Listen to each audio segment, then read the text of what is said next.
start off with an introductory from Justin. Sure, happy to do so. Hello, everyone. My name is Justin Ayars. I'm a self-proclaimed recovering healthcare trial lawyer from D.C., now living in Richmond, Virginia, turned serial entrepreneur. I've had several businesses over the course of my career after I left the practice in 2009-10 timeframe, and started with a small coffee business, which, without even trying, sort of became a safe haven for LGBTQ youth. And then with my business partner, Jesse LeVancher, started a restaurant in Richmond called 2113 Bistro.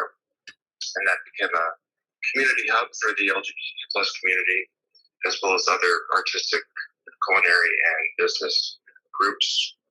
We sold that in 2014, but during that time, started a local chapter of the National LGBT Chamber of Commerce in Richmond called the Richmond Business Alliance, and led that for about 2 years.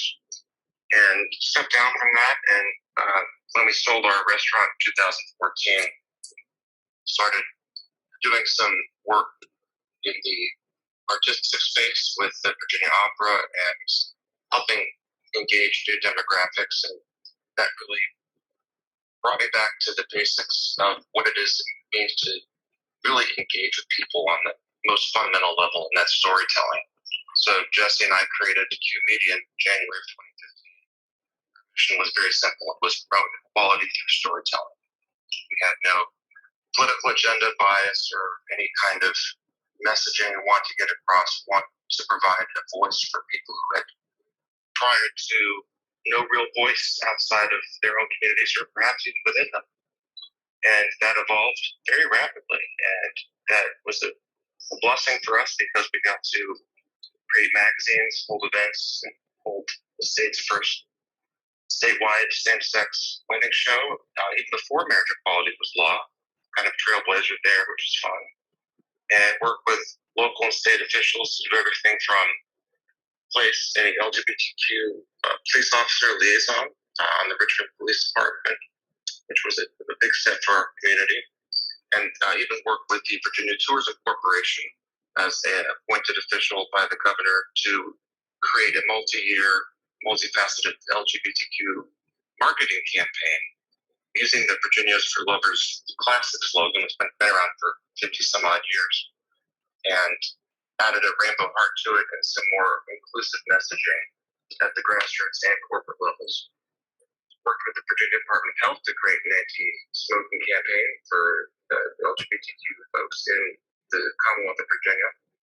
And that led me bouncing around the country doing marketing and sort of marketing cultural competency training for corporations and business associations on how they could better and more authentically understand and effectively engage the trillion-dollar LGBT consumer market. So over the years, I became somewhat of a subject matter expert on that, and even gave some talks at some international conferences, including that World Pride in 2019 at the Lincoln Center in New York City, which was incredible. But the question over that time period from our businesses that we worked with, either folks that we were marketing to, the businesses that were doing advertising with us or participating in our events, was where is the data on what this consumer basis does? How do LGBTQ consumers shop? Where's the data? That data has never before been collected in a meaningful way outside of opinion surveys. So we took our media company, Q Media, and made a technology data analytics pivot in the summer of 2019 and became Equality Rewards. That company went through a national technology accelerator called Lighthouse Labs in Richmond, Virginia.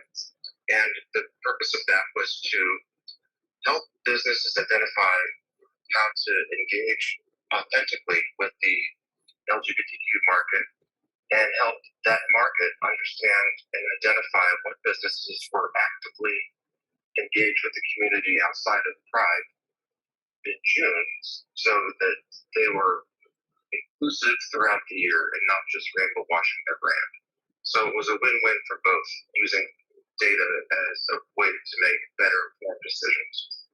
both for the businesses for marketing and for the consumers for voting with their wallet. And we came out of the accelerator at the end of 2019. That took us into early 2020. And of course, COVID hit. So we had a product ready to start launching testing, and then the world stopped. So we stopped with it and took a pause. And during that pause, I look back at my life and realized that I've been asked the single greatest question over and over. And it was a simple question.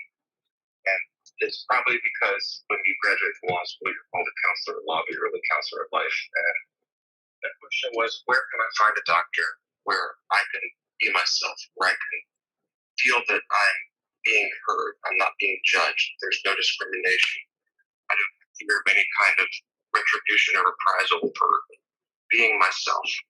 And at the same time, doctors were asking me, where can I find LGBTQ plus patients? I want to be able to serve them and let them know that I can be there for them as a medical provider. So getting asked this question over the years, it hit me during the peak of the pandemic that I was, through the work I've done and the relationships I built, in a very strong position to be able to actually not just answer that question, but address it head on, and formed a team to eradicate the systemic discrimination in the healthcare industry that generations of our community have experienced. And it's a huge, audacious goal, as Andy Lyons has commented, and it is, and it's not going to happen overnight. But the fact that we're addressing it in a very methodical, concerted effort with a team of folks who are way more intelligent than I from all over the world really makes me understand that we're doing the right thing, because these people, when the rally cry went out, they joined, and we're making our moves to put out a product this fall, and we're very excited about that. And we will let our customers tell us what they want, and we're going to build a product that they need, the product that we think we might need, and let our customers get in the driver's seat and take it from there.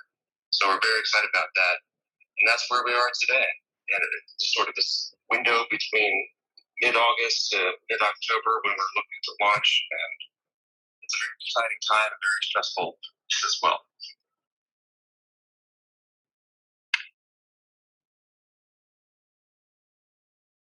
This is fantastic. Justin, I'm on your website. I really am. I'm really impressed, because my background is biotech and healthcare and diagnostic testing. And you're the first. I'm going to be honest with you. You're like the first website that I've seen that is so organized and uniform. Hi, Janine. Thank you. The website's always a work in progress, and it's we're listening to some of our initial customers right now to see how they'd like to see it formatted in the way that we can make sure that our brand voice is authentic at all times.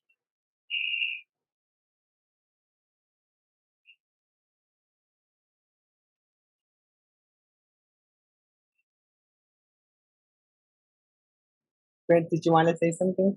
Lisa, get your hands up. One of the questions I had for you, Justin.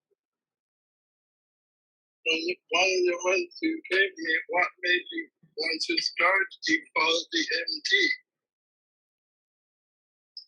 That's a great question, Brent. I had left the practice of law as a healthcare trial attorney. What I was doing was in DC defending insurance companies, primarily against workers' comp claims. So I was working on behalf of the insurance companies, trying to make sure that nobody got a penny for anything.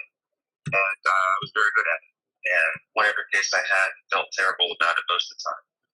But when the layoffs came during the Great Recession at that time, all the young attorneys were let go. I was one of those. It was a very big blessing in disguise. I didn't see it at the time, but I'm very glad that it happened. So during that time, I got to see even more behind the curtain, if you will, the inequities that our community face. Certainly, I experienced that myself, looking for a doctor, because when you're in a clinical setting in a doctor-patient relationship, it's very different than going out to the farmer's market or to a pride festival or to a neighbor's house for dinner. You have to bare your soul. And if you aren't able to have the candid conversations with your medical provider about very intimate aspects of your life, you're not going to get the care that you need. And that requires putting all your healthcare cards on the table, from sexual health to mental health and everything in between. And that's a very hard thing to do for a lot of people. And it's particularly hard for a demographic that has been systemically discriminated against for decades. And that includes having homosexuality listed as a mental health disorder for many years. The folks who died during the AIDS epidemic in the 80s, watched the Reagan administration, was just deplorable. More folks died here on our American soil than died in Vietnam during that crisis. And even up until the 90s, the don't ask, don't tell, and finally marriage equality. People think, oh, marriage equality, we've won, period. It's the beginning of a new chapter and the beginning of another conversation about healthcare inequities. And in 2016, the National Institutes of Health declared the LGBTQ plus community what they define as a health disparity population. What that means is that they identified that this community has, quote, unique healthcare concerns and a historical lack of access to care, end quote. And so that, to me, basically summarized and put in writing from the organization in the country for health, saying, there's a problem here. I know folks, a lesbian couple who live in rural Illinois, and they drive 6 hours to Chicago to see a doctor. I know people who've been turned away from the ER in Los Angeles County, and the list goes on, and that's just not acceptable. So with back to your question, why now? Well, COVID presented an opportunity for people to stay together apart, if you will, through video conferencing, through Zoom, through other technologies that we've had. What's interesting is the military, particularly the Navy's had this technology since the 80s. They've been able to communicate with submarines under the Arctic ice through video chats, say, hey, look at this thing on my arm. Is this a tumor, cancerous? They've been able to do that since then, since the 80s. So why is the private sector not been able to? It's because of the powerful interests at play with insurance companies, healthcare conglomerates, hospital organizations, pharmaceutical companies, etc. So it's a very challenging system to break. Do I think we're going to completely upset the apple cart? I don't know. But if we can at least rock it a bit and get people to start thinking about healthcare differently, now is the time to do it. People are now accustomed to utilizing technology like Zoom on a more regular basis, including for healthcare purposes. Telemedicine is not something that is a foreign language to most, as it was for so long. And it just seemed like the right opportunity. And so that's why I figured that this was the time to do it.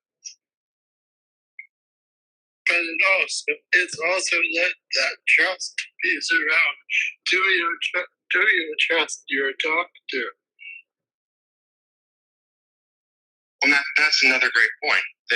Say you work for a large corporation, let's call it Corporation X, and you have a in-network provider, and you have to go see a certain number of in-network providers based on maybe where you live geographically or whatever.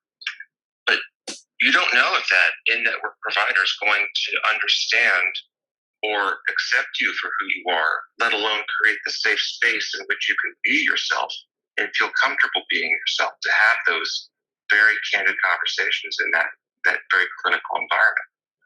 So what we are doing is we are, through EqualityMD, creating a machine learning matching algorithm. And for lack of a better analogy, I'll just say it's kind of like the Match.com for doctors. You're not dating your doctor, but you're able to find a doctor based on a set of preferences that you identify, and they do the same thing. and then you're matched, and it gets the matching algorithm gets smarter and smarter the more you use it. That's the machine learning, and based off of that, you could go down the specificity ladder, or up it rather, to the say I'm a 33-year-old African American male in Houston. I'd like to see somebody who is also African American in Texas who identifies as gay or maybe bisexual. You can get down to that level of detail, not just your zip code or the specialty that you're seeking. So it's really inclusive, personalized healthcare, as our mission is elevating the LGBTQ plus community through inclusive, personalized healthcare. But then, how do you know that doctor on the other end of the phone, tablet, web portal is inclusive? That's the other question. So the other 50% of what we're doing is ensuring that every single provider that is on our network and that we put out there to the community has gone through extensive LGBTQ plus cultural competency training from the medical organization in the country that is the cream of the crop when it comes to this type of work, and it's called Outcare Health. They are our first and most important partner. They make sure that every provider has gone through initial training and goes through continuous training, because as our community's language evolves, as social norms evolve, as laws evolve or devolve, in some cases, the providers in the states in which we serve, which happen to be all 50, have to be aware of the changes in the nomenclature, of the changes in the social laws, norms, and attitudes in the states in which they live, as well as in the community as a whole. So they're able to best provide that safe space for the patients coming in to see them. So it's not just a box you check and say, oh, yes, I'm LGBTQ, and I cringe when I say this, friendly. But I'm dog friendly. I'm steak and pizza friendly. But these are human beings here, and they're coming to you with a very specific set of problems that they're entrusting you with. And so it's very much, they are culturally competent to speak to you as a human being. As I've said, we're really trying to take this doctor-patient relationship, which has historically been so clinical, so sterile, and we're putting the humanity back into healthcare. And we're doing that through this cultural competency, through this matching. And are we going to get it right out the gate? Nope. But we're going to hear from our providers, and we're going to hear from our customers, and learn and grow with them so that they can themselves become protagonists in their own healthcare narrative and use data to make more informed decisions and take ownership of their lives so that they can make healthier decisions and live happier lives. And I think telemedicine is a big thing nowadays. If you don't have a car or a means of travel to get to a care provider. Well, that's right. And that's why telemedicine companies, I think 20 new ones crop up every day. It's kind of ridiculous. And most of them have come up into the space as a way to, it's kind of like the gold rush back in 1849, looking to make a dollar. And a lot of them have made a lot of money. And they're started off as basically virtual pill mills, I call them. You want hair loss medication or erectile dysfunction medication or something to other, what they call lifestyle medications. There are about 54 of them. And it's not anything serious. It's just a sort of very, very surface level stuff. It's not the type of thing that you would go for a serious prescription for or to deal with any kind of serious issue that might be affecting you. So rather than be a pill mill, we wanted to address the concern. I'll say one concern, although it encompasses the entire scope of humanity, that this community has identified in survey after survey after survey as their primary healthcare concern. 72% of the LGBTQ plus community says that their primary health concern is mental health. And so we are making mental health our primary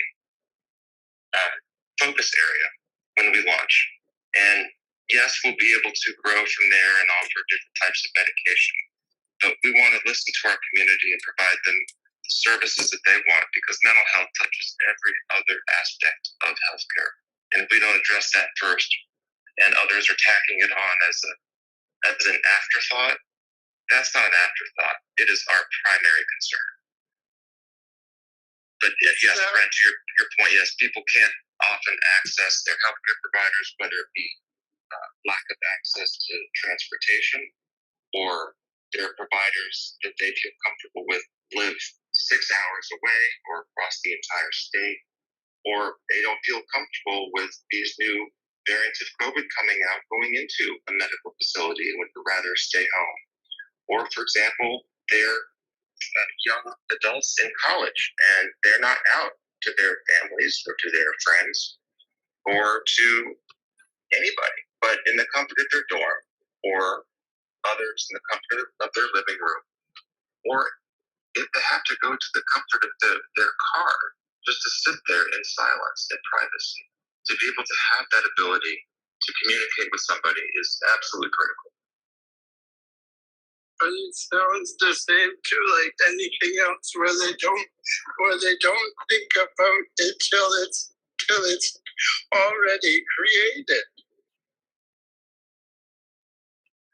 That's exactly right. And a lot of people have in the community that we serve have not been engaged with their own healthcare. And I don't mean the healthcare system, I mean their own healthcare. And that is all because you have all these accessibility issues for people who are disabled. If they cannot use a healthcare system or something that's user friendly. Exactly. So for a large number of people, just even the thought of going to a medical provider, whether it's not being able to physically get there, or even the fear of what might happen. For all of these reasons, everyone is so individually different and unique, and that is our strength as a community, is the diversity of it, and being able to capitalize on that and utilize that as sort of our North Star, so that we can make sure that we provide the services that our community needs and expects and deserves as human beings. So how do you define success for your company and for your business or personal life? That's a big question there. I can tell you how some of our competitors define success, and it has a lot of zeros at the end of it. But I look at this as a very different level of success. I think success is, for our company, being able to change how the LGBTQ plus community and its allies perceive healthcare, how they look at it through a different lens and see themselves as not a bystander, but an active, willing participant. So that if healthcare is a story, they are protagonists in that story, rather than just somebody reading it. And if we can change people's perceptions by creating ideas of diversity, equity, inclusion, those sacred principles, not just boxes to check, as integral to the philosophical and fundamental ethos of everything that we do, then we can change hearts and minds and really empower people to take charge and use data that we provide back to them about their records, make them accessible. For example, if you have to go to 3 different doctors, how many times have you had to sit in the patient's waiting room and fill out the same form again and again and again? So we're making it so that you can have a portable patient medical record that's HIPAA and GDPR compliant, so you can take that with you. All of the barriers that people have experienced in terms of accessing care, we're trying to eradicate, and so that people can feel empowered and really be not just a participant, but the protagonist in their own journey, and take the steps that they want to, and feel that they are able to because they have the support system behind them, and we'll always be there for them.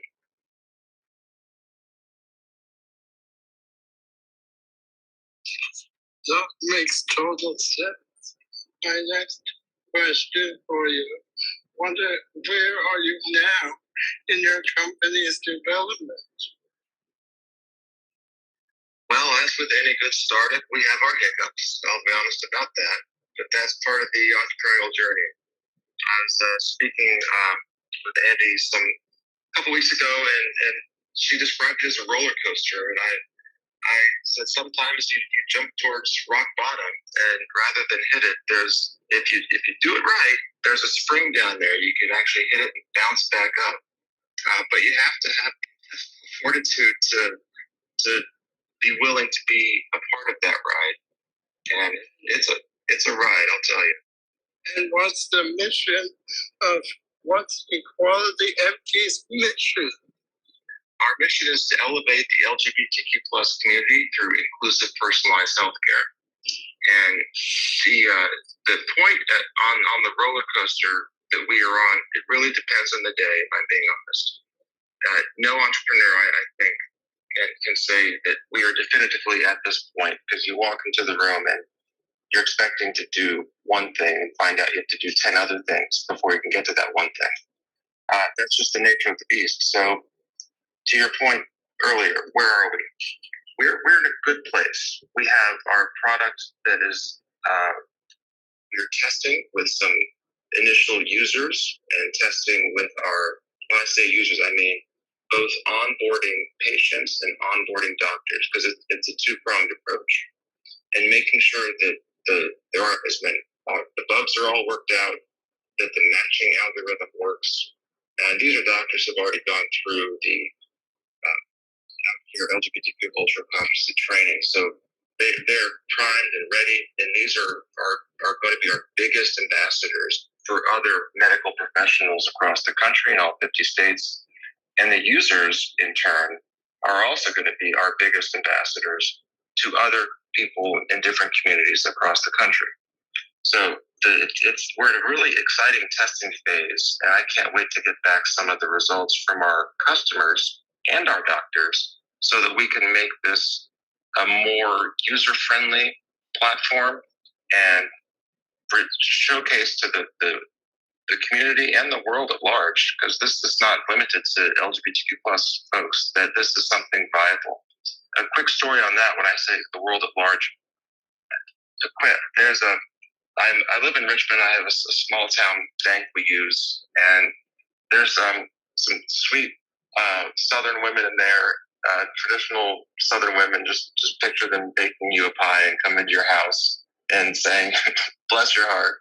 I love them to death, and they love what we're doing with EqualityMD because they see us, as they say, raising the bar for what they can expect to have healthcare be delivered. And they said that we have our in-network provider with the bank, but we don't feel comfortable necessarily speaking to those doctors about some of the issues that we're going through at our age.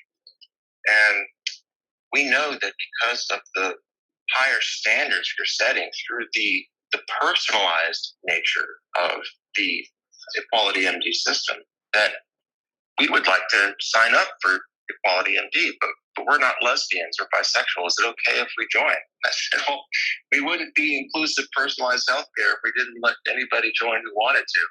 If you have a pulse and if you're a human being and you don't discriminate against others, then we're interested in helping you out. So yes, our focus initially is on the LGBTQ plus community, but what's really fun about this demographic is it encompasses every other demographic on Earth. And that way we can go out and help other marginalized communities and underserved and make sure that they have an opportunity to experience inclusive, personalized healthcare, how they want to be, how they want that experience to be. What brought you brought me to bring you today was Andy's show, the Startup Life show. And Andy is here. Yeah, Andy's a wonderful interviewer. Not sure I got a chance to tell her that, but I very much appreciate that interview. Thank you, Andy. And the questions you asked were probing in nature and just a lot of fun. So if anyone gets a chance, please go check out her show.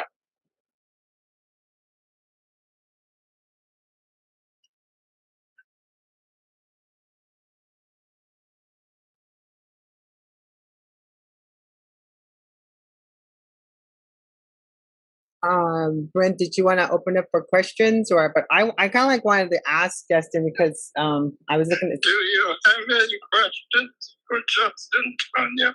Yeah, I do. I see that your number one item that you sell is vitamin D test. Is that because of what's happening today with COVID and everything? People are ordering it. That's exactly right.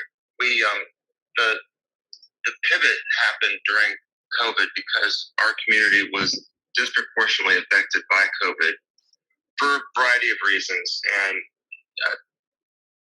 really vitamin D is a huge element of being able to protect yourself and your body from some of the most awful things that COVID can do.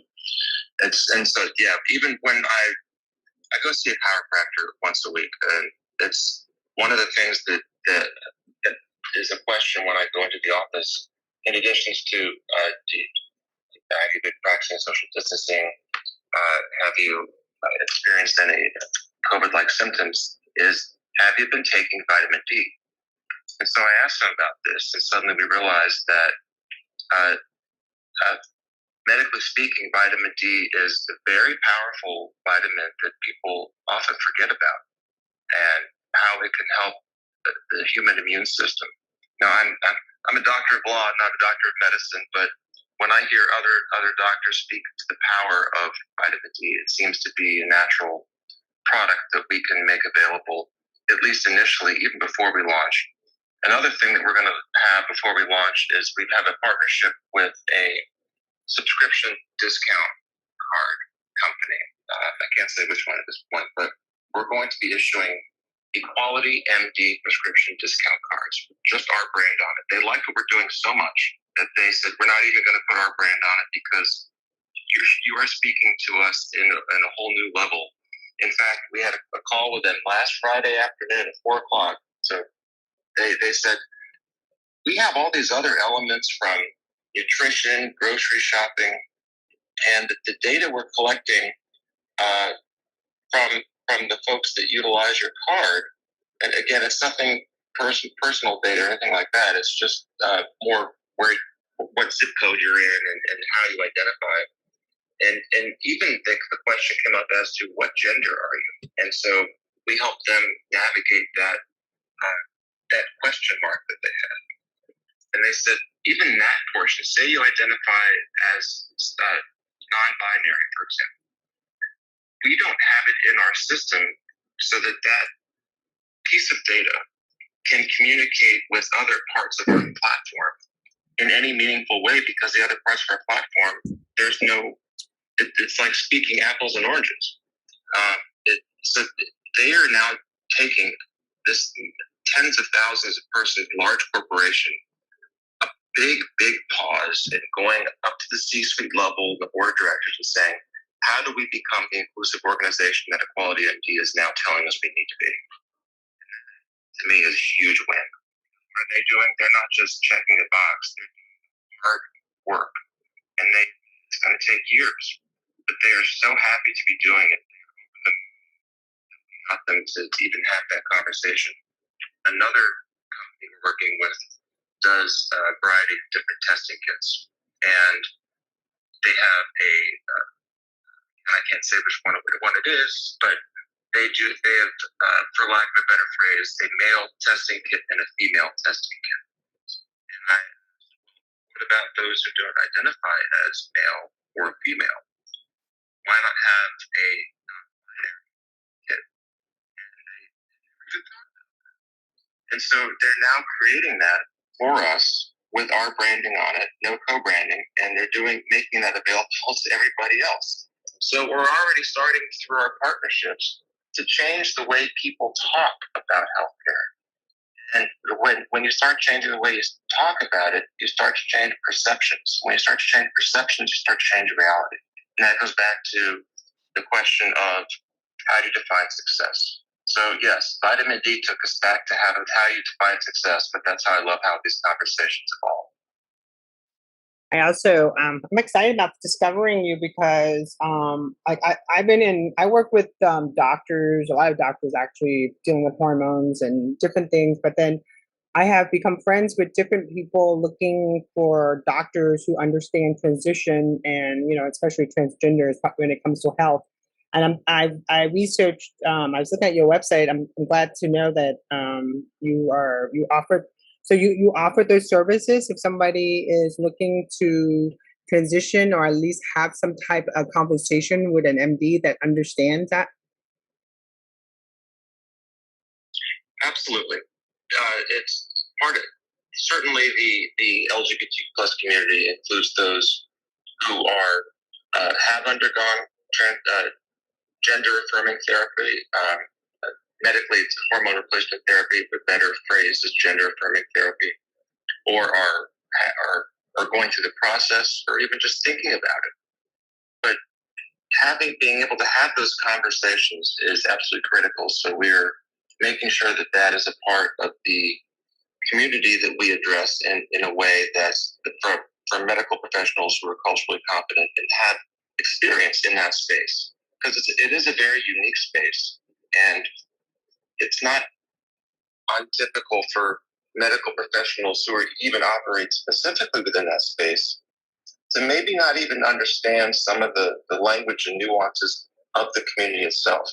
So even though doctors might be truly inclusive, they may accidentally say something that triggers a nerve or sparks a feeling of negativity.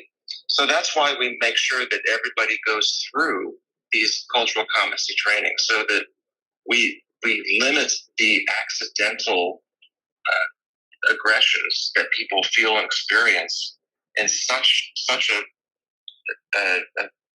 powerful way. And is this still going to happen? Of course it is. People are people, but over time we believe we can eliminate that to a very large extent, and hopefully with all of our providers, as we get better and learn from others and grow with them, make sure that that space is as safe as humanly possible. That's wonderful. I'm so glad that Brent invited you up. I'm glad to be here. I have some people I'm going to refer you to. I'm going to refer to your website to, and also actually there was a blogger. There is a transgender forum. They had reached out to me because I work with a lot of hormone doctor, but I didn't have doctors. My doctors specifically deal with men and women's health, but not transgender. So I'm gonna email them and give them. If you don't mind, can I give them your name and information? Absolutely, please do. We're always looking for partners and friends to help us along the journey, because a lot of what I do was formed by my experience between undergraduate and law school, and I was the history teacher at a rural naval boarding school, middle of nowhere, England, and I lived in a boarding house with 71 boys, age 11 through 17. Surprised I didn't kill them all. But what I learned was that being the best teacher I could be meant being the best student I could be. And so it was at that moment that I realized I was a student of life, and I will always be learning. And I impart that on my team. On my LinkedIn page, I say that curiosity is my North Star. And I really mean that. And that means being a student and learning from others. So the more people that my team and I can connect with, their specialties, their areas of interest, their areas of expertise, the better a company we can become to serve the community and new communities that we will be serving down the road. So I invited Dr. J. She requested, so I went ahead and want to give her the microphone Hi, Dr. J. How are you? Hi, Tanya. Hi, Grant. Hi, Justin. What a delightful conversation. Justin, I feel like a kindred spirit, not just in topic, but I did most of my work in my beginning sexuality at Chapel Hill. And so we're just down the road from each other. And I love your cultural competency training, because in doing the sex therapy work that I've done over 45 years, that's been through ASEPT, which is the American Association for Educators, Counselors, and Therapists. And they have a program that's similar to what you're talking about, for us to be able to be clear, to deal with bias and judgment and that sort of thing. But I wanted to ask you a very specific question. Are you working with other providers in terms of identifying them specifically? Because there's a lot of femtech providers that I think you would find very interesting in connection. For example, Rosie Wellness, Dr. Lindsay Harper, a physician who, said, we're not getting our patients what they need, so I have to make it myself. She created an app that has videos on every topic about sexuality, and she created a telemedicine component to that too. So I think you two would have some very interesting conversations. Oh, I would love any kind of introduction that you may be able to facilitate, because that opportunity sounds like a wonderful synchronicity of spirit and of topic that we'd be able to learn from each other and help each other in our respective areas. But to your question, are we looking for different providers? Yes, our initial set of doctors are going to be the 3,500 plus that are already gone through the cultural competency training, and they're listed on Outcare Health's, what they call their out list. And it was actually they who said, we need to be able to reach our patients through telemedicine. And so they go through continuing training. But beyond that Outcare list, we are absolutely looking for more providers with more specialties across the entire medical spectrum. And although we're starting with mental health, we're certainly not going to stop there. So any introduction that anyone here feels would be worthwhile to help us create a more inclusive, personalized healthcare experience for the LGBTQ plus community, or the community at large, I would very much welcome that. We're always looking to learn and be better. Well, excellent. I followed you, and I will send you a DM with some specific names. Very good. And I'll admit I'm not the best Twitter user, but I will certainly be responsive on that platform. The better platform, if I may, is there's a link in my Twitter profile to my LinkedIn page. I'm not LinkedIn. Oh, well, in that case, maybe you have the apple pie and I have blueberry pie, but you know what? We'll make it all work. And Excellent. From there, there's this magical thing called email, I hear. We will definitely make it happen. I definitely know that you are a kindred spirit. I feel like in a lot of ways, I've been doing the work that you're talking about for 45 years, and it's just really nice to hear new, fresh energy going into this, going, yes, we can do this. Yeah, it's an uphill battle, and that entrepreneurial spirit that I have born with, I enjoy it. I love it, and I surround myself with people, as I've said, smarter than I am, and I can't wait to learn how to be better. So, yes, would love to connect and look forward to it. Excellent. Well, I'll take care of that. Thank you. Hi, Michael. Michael, welcome. Hi, Tanya and Brett, Justin and Dr. J, and everybody listening. Sorry for any background noise. I just got into a coffee shop again. The only thing I would say is that, I don't know, maybe one of the titles of the program could be, yes, I am extremely different, but I'm just as human as you.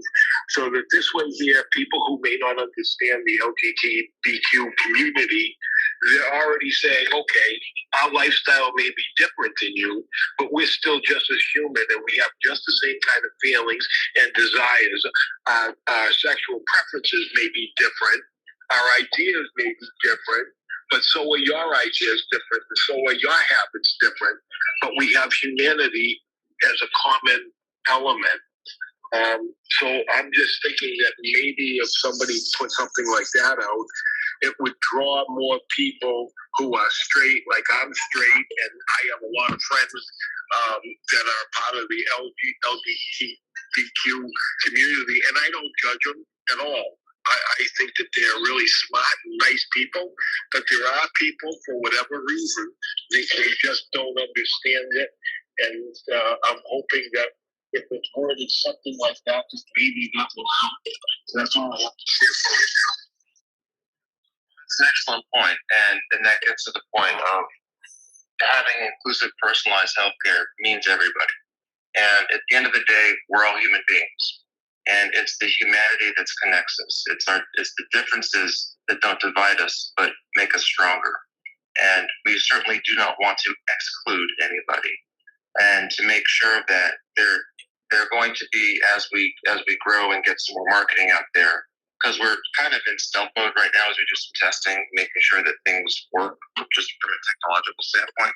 But when the messaging goes out, you are absolutely right. We're going to have different ways in which we get the message out there so that different communities feel more perhaps prone to step into that conversation because it might speak to them in a more meaningful way. And language is so important. And as we go through this, we don't want to just say, oh, it's only for LGBT plus people, because there are some that might feel that that is our only focus. And that is indeed the focus for now, but we don't want to exclude anybody. So absolutely, we're going to go out there and make sure that we have a message that is truly inclusive, and that we may have differences in who we love or how we identify, but that doesn't mean that we're any different than you when it comes to certain healthcare concerns. So let's have an open, honest, inclusive conversation. Our next speaker is our good friend Alberto. He requested to speak, so I went ahead and gave him the microphone. Hey, Alberto. Hey, hello everybody. Hello, Michael. You did change your name, your profile name. No, I just wanted to say, oh, Paige is here. I just wanted to say, basically, Michael said most of it, that we are all human beings. We all have emotions, feelings, hopes, wishes. And this discussion shouldn't be an issue. I mean, we are in 2021. We should be open enough to know that we are all equal, and we should all be treated in the same way, with respect. The other issues are secondary. That's all I have to say. Thank you.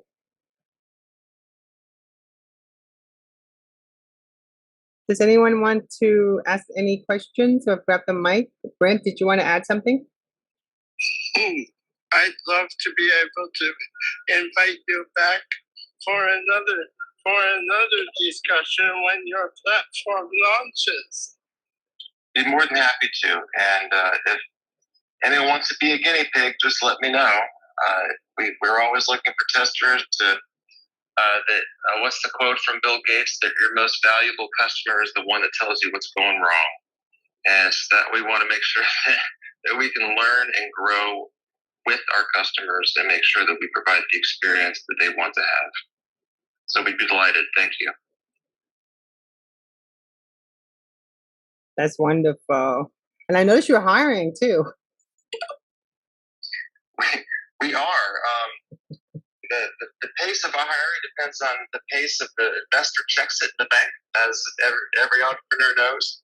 But luckily, we have a lot of impact-driven investors who are empowered by our mission, and they see that not only are we doing a good thing, but that you can actually make more money as a company by being mission-driven, whether that's environmentally conscious, animal conscious, inclusive in terms of LGBTQ or other minority demographics. You can do a lot of good for yourself by doing well for the communities you serve.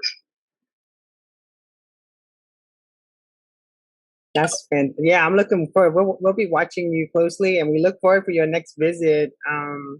Did you want to share any other notes that you want to tell us about? Any new things? What's the next thing that's going to happen?